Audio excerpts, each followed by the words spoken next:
बिस्मिल्लाहिर्रहमानिर्रहीम। अस्सलाम वालेकुम स्टूडेंट्स, आज का जो हमारा नेक्स्ट टॉपिक है दैट इज़ थर्मोरेगुलेशन। उसमें हमने डिस्कस क्या करना है, उसमें देखना है एडाप्टेशन इन प्लांट्स, क्योंकि जब भी हमने होम्योस्टैसिस की बात की तो हम प्लांट्स और एनिमल्स दोनों को साथ साथ लेके चल रहे हैं। ओस्मो रेगुलेशन की बात की तो हमने ओस्मो रेगुलेशन इन प्लांट्स भी देखी, ओस्मो रेगुलेशन एनिमल्स में भी देखी। अब हमने थर्मो रेगुलेशन की कहानी शुरू की है, तो थर्मो रेगुलेशन हम प्लांट्स में भी देखेंगे और थर्मो रेगुलेशन हम इन एनिमल्स भी देखेंगे। ठीक है, थर्मो रेगुलेशन है क्या actually? It is the maintenance of body temperature. किस चीज को हमने मेंटेन रखना है? बॉडी टेम्परेचर को मेंटेन रखना है। अब टेम्परेचर बेटे मैटर करता है, चाहे वो प्लांट्स हो चाहे वो एनिमल्स हो, दोनों की बॉडी में टेम्परेचर जो है वो क्या करता है? मैटर करता है। ठीक है, तो फर्स्ट ऑफ ऑल हम ये देखते हैं कि हमारे पास प्लांट्स जो हैं वो लो एंड हाई टेम्परेचर में कैसे सरवाइव करते हैं। लो एंड हाई टेम्परेचर में कैसे सरवाइव करते हैं, उनकी बॉडी में क्या क्या चेंजेस आती हैं, क्या एडाप्टेशंस आती हैं उनकी बॉडी में। ठीक है, तो फर्स्ट ऑफ ऑल हमारी बुक ने डिस्कस किया है plants living in high temperature. अब हाई टेम्परेचर में प्लांट्स को मसला क्या है, पहले तो ये देखते हैं। हमें पता है कि हमारे पास जो प्लांट्स की बॉडी है या एनिमल्स की बॉडी है उसमें सेल होते हैं और उन सेल्स के अंदर मेटाबॉलिज्म हो रहा होता है। क्या हो रहा होता है उन सेल्स में? मेटाबॉलिज्म। और उस मेटाबॉलिज्म के अंदर वेरियस एंजाइम्स पार्टिसिपेट्स करते हैं। कौन पार्टिसिपेट करता है? बहुत से एंजाइम्स हिस्सा लेते हैं। लेकिन बेटे जो ये एंजाइम्स हैं, हम इनको अच्छे तरीके से हमने इनको पढ़ा, all enzymes are protein in nature. All enzymes are protein in nature. अब होता क्या है, जैसे अंडे को बॉयल करने से उसकी जो प्रोटीन है वो कोआगुलेट हो जाती है, डीनेचर हो जाती है, बिल्कुल इसी तरह हाई टेम्परेचर में हमारे पास जो एंजाइम्स होते हैं वो डीनेचर हो जाते हैं, क्योंकि वो किसके बने होते हैं? प्रोटीन के। जब एंजाइम डीनेचर हो जाएंगे तो फिर ये मेटाबॉलिज्म का प्रोसेस क्या हो जाएगा? स्टॉप हो जाएगा। अल्टीमेटली हमारे पास सेल को प्रॉब्लम होगा। ठीक है, सेल की डेथ भी हो सकती है। अब हमने ये देखना है कि प्लांट इस हाई टेम्परेचर में फिर सरवाइव कैसे करेगा। दो मेन तरीके हैं प्लांट के पास सरवाइव करने के।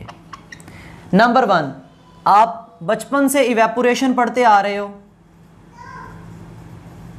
हमें पता है इवेपोरेशन, और स्पेशली जब प्लांट सरफेस की बात करते हैं तो हम इवेपोरेशन की बजाय हम ट्रांसपायरेशन की बात करते हैं। किसकी बात करते हैं? ट्रांसपायरेशन। कि loss of water from the surface of plant body is called transpiration, या फिर समटाइम हम इवेपोरेशन भी कह देते हैं, क्योंकि लॉस ऑफ वाटर है ना, वेपर्स की फॉर्म में बुखारात बन के पानी उड़ रहा है।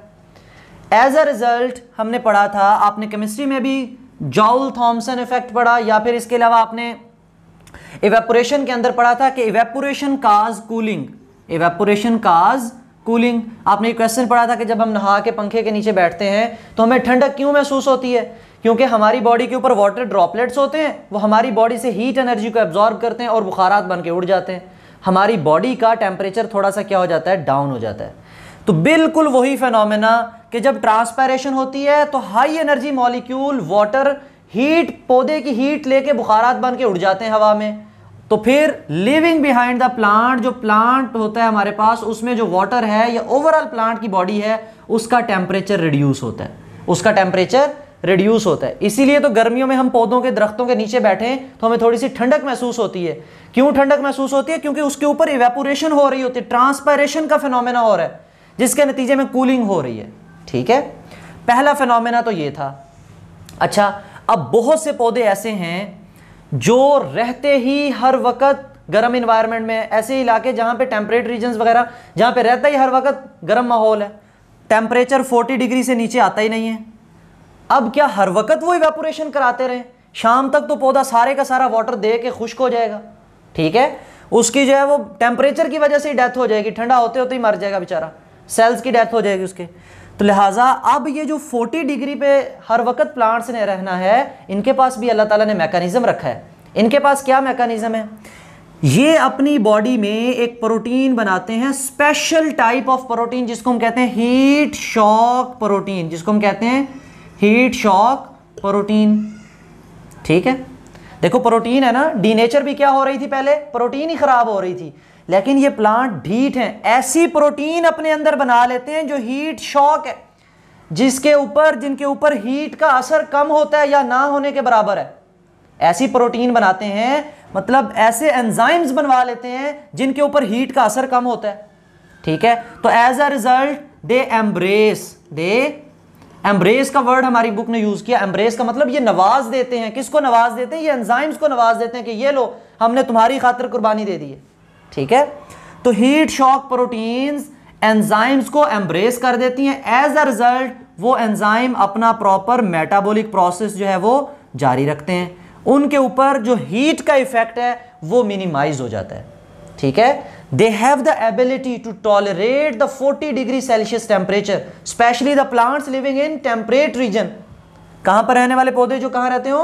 टेम्परेट रीजन पे रहते हो, तो वो पौधे हाई टेम्परेचर में सर्वाइव करना जानते हैं। ठीक है, क्योंकि अगर वो हीट शॉक प्रोटीन नहीं बनवाएंगे, वाटर इवेपोरेट होगा, डिहाइड्रेशन हो जाएगी, उन्हें डिहाइड्रेशन होगी। आपको पता है जैसे डिहाइड्रेशन होगी स्टोमेटा क्लोज हो जाते हैं। स्टोमेटा क्लोज होंगे तो अल्टीमेटली प्लांट की फोटोसिंथेसिस नहीं होगी, फोटोसिंथेसिस नहीं हो रही, फूड नहीं बन रही, पौधा मुरझा जाएगा, अल्टीमेटली जो है उसकी डेथ हो जाएगी।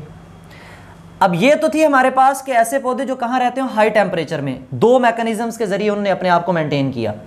अब कुछ पौधे ऐसे हैं जो लो टेम्परेचर में रहते हैं, फ्रीजिंग टेम्परेचर रहता है।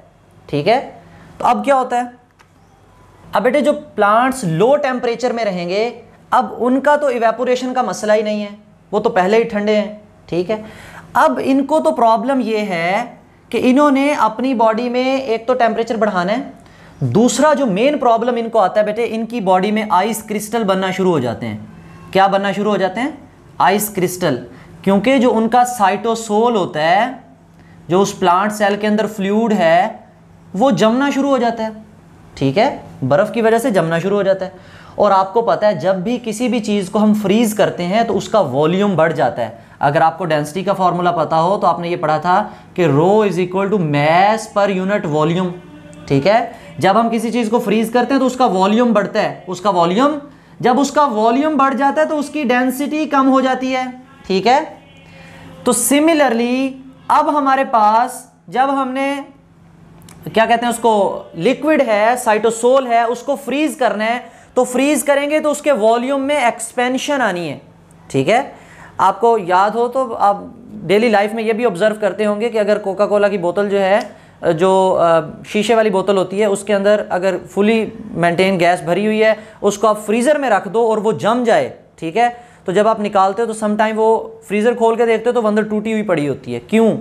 क्योंकि वो किसी छोटे बच्चे ने नहीं तोड़ी, उसमें तो असल में जो बोतल थी वो जम गई है। जमने से उसका वॉल्यूम बढ़ा है, जमने से उसका वॉल्यूम एक्सपेंड हुआ है। जब वॉल्यूम एक्सपेंड हुआ है तो उसने बोतल को तोड़ दिया। बिल्कुल वही फिनोमेना यहाँ होना है। अगर किसी प्लांट सेल में वाटर जम जाएगा तो जमने के नतीजे में उसने तो फिर एक्सपेंड होना है। जब वो प्लांट सेल एक्सपेंड होगा तो उसकी जो सेल मेम्ब्रेन है उसमें सुराख हो जाएंगे, वो परफोरेशन हो जाएगी, उसमें फट जाएगी सेल मेम्ब्रेन जगह जगह से। As a result cell damage हो जाएगा। ठीक है, फुल सर्दियों में एक हम टर्मिनोलॉजी यूज करते हैं कि कोरा पड़ता है, मतलब पौधों के ऊपर जो है वो बर्फ जम जाती है।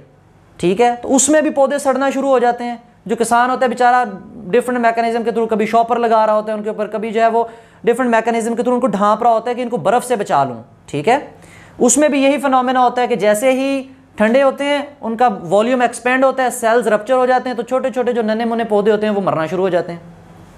तो ice crystal formation is the main problem during in the low temperature. ठीक है, अब क्या करेंगे प्लांट? आपने दो मैकेनिज्म बल्कि तीन मैकेनिज्म आपने केमिस्ट्री के हवाले से पढ़े थे कि एक हमारे पास होता है प्योर सॉल्वेंट, एक होता है हमारे पास प्योर सॉल्वेंट। कोलिगेटिव प्रॉपर्टीज अगर याद हो तो प्योर सॉल्वेंट का हमेशा जब हम टेम्परेचर मेजर करते हैं, तीन चार बातें हम मेजर करते हैं, उसका ऑस्मोटिक प्रेशर, उसका बॉइलिंग पॉइंट, उसका फ्रीजिंग पॉइंट, तो वो नॉर्मल या लो होता है स्पेशली। लेकिन जब हम इस प्योर सॉल्वेंट में थोड़ा सा सोल्यूट ऐड कर दें, थोड़ा सा क्या ऐड कर दें? सोल्यूट, तो बेटे अब इसका जो कोलिगेटिव प्रॉपर्टीज हैं वो चेंज हो जाएंगी। क्या चेंज होंगी? आपने पढ़ा था एलिवेशन इन बॉइलिंग पॉइंट, इसका बॉइलिंग पॉइंट बढ़ जाता है। अगर पहले 100 था तो अब हो सकता है 120 डिग्री सेल्सियस चला जाए। डिप्रेशन इन फ्रीजिंग पॉइंट, इसका फ्रीजिंग पॉइंट कम हो जाता है, कि अगर वो पहले 0 डिग्री पे बर्फ जम रही थी, अगर उस पौधे ने अपने अंदर सोल्यूट जमा कर लिए, इकट्ठे कर लिए, हो सकता है अब 15 डिग्री सेल्सियस तक भी बर्फ ना जमे उसमें, क्योंकि फ्रीजिंग पॉइंट उसका डिप्रेस हो गया। तो depression in freezing point and elevation in boiling point, ये फिनोमेना हुआ है। क्या करवाएंगे अब पौधे? अपने अंदर किसको इकट्ठा करेंगे? सोल्यूट्स को। अपने अंदर किसको इकट्ठा करेंगे? अपने साइटोसोल में सोल्यूट की कंसंट्रेशन उसको बढ़ा लेंगे। जब सोल्यूट की कंसंट्रेशन बढ़ाएंगे बेटा, तो हमारे पास ये फिनोमेना होगा, depression in freezing point.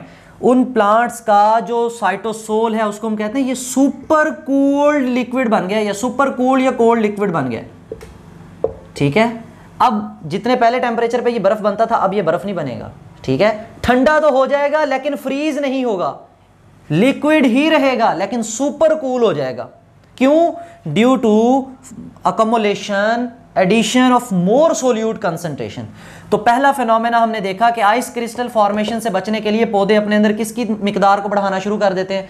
Solute की मिकदार को बढ़ाना शुरू कर देते हैं। ठीक है, तो एज अ रिजल्ट हमारे पास सुपर कोल्ड साइटोसोल हो जाता है, तो वो फ्रीजिंग पॉइंट पे फ्रीज नहीं होता। ठीक होगी बात? अच्छा, दूसरा फिनोमेना ये है कि आपने सेल मेम्ब्रेन का अगर स्ट्रक्चर पढ़ा हो तो आपको पता है कि cell membrane is made up of mainly lipid bilayer. उसमें क्या होती है? लिपिड बाइलेयर, लिपिड की दोहरी तह होती है, उसमें प्रोटीन और कार्बोहाइड्रेट वगैरह होते हैं। मेन फोकस अब हमारा लिपिड्स है। और केमिकल तरीके से आपने लिपिड की डिफाइन की थी। लिपिड्स क्या होते हैं? These are the esters of fatty acids, these are the esters of fatty acids and glycerol glycerol. आज हमने जो बात करनी है वो इन फैटी एसिड्स की बात करनी है। ठीक है, अब हमें पता है फैटी एसिड्स के हवाले से आपने ये स्टडी डिटेल से फर्स्ट ईयर में पढ़ी थी कि फैटी एसिड्स तो हमारे पास 2 टाइप के होते हैं। एक होते हैं हमारे पास सैचुरेटेड और दूसरे होते हैं हमारे पास अनसैचुरेटेड। ठीक है, अब जो सैचुरेटेड फैटी एसिड्स हैं इनमें फ़र्क क्या आता है? आपने एग्जांपल्स पढ़ी थी घी की, जो रूम टेम्परेचर पे सॉलिड होता है, रूम टेम्परेचर पे सॉलिड, उसको हम कहते हैं ये सैचुरेटेड है। याद रखना, एस से सैचुरेटेड, एस से सॉलिड। लेकिन जो अनसैचुरेटेड फैटी एसिड होते हैं बेटे, वो रूम टेम्परेचर पे हमारे पास क्या थे? लिक्विड थे। उसकी एग्जांपल क्या है? उसकी एग्जांपल हमारे पास ऑयल है। घी में और ऑयल में फ़र्क ही यही था कि इसमें सैचुरेटेड फैटी एसिड, इसमें अनसैचुरेटेड फैटी एसिड। ये रूम टेम्परेचर पे लिक्विड, ये रूम टेम्परेचर पे सॉलिड। ठीक है, अब ऐसे पौधे जिनके पास पहले सैचुरेटेड फैटी एसिड्स थे, फैटी एसिड कहां पर मौजूद थे? उनकी मेम्ब्रेन में। ठीक है, और आपको पता है lipid bilayer gives the fluidity, लचकपन जो देती है, फ्लूइडिटी जो देती है, इलास्टिसिटी जो देती है, वो लिपिड बाइलेयर ही तो देती है सेल मेम्ब्रेन को लचकदार बनाने में, क्योंकि सुराख तो लिपिड बाइलेयर में ही हो रहे हैं। अगर वो एक्सपेंड होता है, आइस जमती है, बर्फ जमती है, तो हमारे पास वॉल्यूम बढ़ता है, तो लिपिड बाइलेयर जो है वो रप्चर हो रही थी। लिहाजा उसकी फ्लूइडिटी बढ़ाने के लिए प्लांट क्या करेंगे? They convert there saturated fatty acids into unsaturated fatty acids. ठीक है, जो पहले जमे हुए फैटी एसिड्स थे उनको कन्वर्ट करा लिया जाएगा किसमें? Plants can store, can make, can convert. देखो 3 बातें की, कन्वर्ट भी कर सकते हैं, नए भी बना सकते हैं, स्टोर भी करेंगे। क्या स्टोर करेंगे? मोर अनसैचुरेटेड फैटी एसिड्स, ताकि लिक्विड जो है वो लिक्विड करैक्टर्स ज्यादा हो जाए सेल मेम्ब्रेन के, सेल मेम्ब्रेन की फ्लूइडिटी, लचकपन ज्यादा हो जाए, कि थोड़ी बहुत अगर आइस फॉर्मेशन, आइस क्रिस्टल बनते भी हैं तो उनके लिए सेल मेम्ब्रेन को पहले से तैयार कर लिया जाए। ठीक है, लेकिन वो कहता है ये वाला जो फिनोमेना है ना, ये ऐसे नहीं है कि आज टेम्परेचर डाउन हो और आज ही जो है वो प्लांट ने सैचुरेटेड सारे खत्म करके अनसैचुरेटेड बना लिए। This phenomena takes time. ठीक है, थोड़ा टाइम लगता है। अगर किसी इलाके का temperature progressively Aahista Aahista down होता है तो फिर प्लांट्स कैन वेल सस्टेन, वो प्रॉपरली कन्वर्ट कर सकते हैं सैचुरेटेड फैटी एसिड को किसमें? अनसैचुरेटेड फैटी एसिड में। और बेटे ये लॉन्ग टर्म चेंजेस होती हैं, ऐसा नहीं है कि आज सैचुरेटेड है कल अनसैचुरेटेड है, ये लॉन्ग टर्म चेंजेस हैं, थोड़े अरसे के लिए रहने वाली चेंजेस हैं। ठीक होगी बात? एक छोटी सी बात और की है, आपने सेल वॉल के बारे में पढ़ा था, आपने पढ़ा था cell wall is a dead component of the plant body. Plant body का तो डेड कंपोनेंट है। वो आखिर में एक बात लिख जाएगा, कहेगा अगर सेल वॉल में बर्फ जम जाती है ना तो जम जाए। ठीक है, क्यों? क्योंकि वो पहले ही डेड है, मरे हुए का क्या मरना। अगर सेल वॉल में बर्फ जम जाती है तो उसकी खैर है, वो तो है भी आउटर कवरिंग और है भी रिजिड, तो उसकी वजह से सेल को ज़्यादा नुकसान नहीं होगा। ठीक है, तो ये था हमारा आज का टॉपिक। हमने ये देखा कि प्लांट्स लो टेम्परेचर में और हाई टेम्परेचर में रहेंगे कैसे। अच्छा, ये आम टेम्परेट रीजन के तो हमारे इलाके में पाए जाते हैं जितने भी पौधे, लेकिन ये लो टेम्परेचर वाले कैसे होते हैं। आपकी बुक ने ओक ट्री की एग्जांपल दी है, ठीक है। तो अगर आप देखो इन प्लांट्स को, खास तौर पे ये जो आपको पिंक कलर के या फिर रेड कलर के पौधे नज़र आ रहे होते हैं, आप देखते हो ना ऐसे ममालिक अमेरिका या यूरोपियन कंट्रीज़ जहाँ पे बहुत ज़्यादा बर्फबारी होती है, तो वहाँ पे पौधे जो हैं वो डिफरेंट कलर के होते हैं, ठीक है। तो वो यही फिनोमेना होता है, उनके अंदर सुपर कूल लिक्विड होते हैं उनमें, और ये सैचुरेटेड से अनसैचुरेटेड फैटी एसिड्स में कन्वर्ट हुए होते हैं वो, ठीक है। तो इस होल टॉपिक में बेटे अगर आपका कोई क्वेश्चन हो तो आप कमेंट सेक्शन में पूछ सकते हो। थैंक यू, अल्लाह हाफिज़।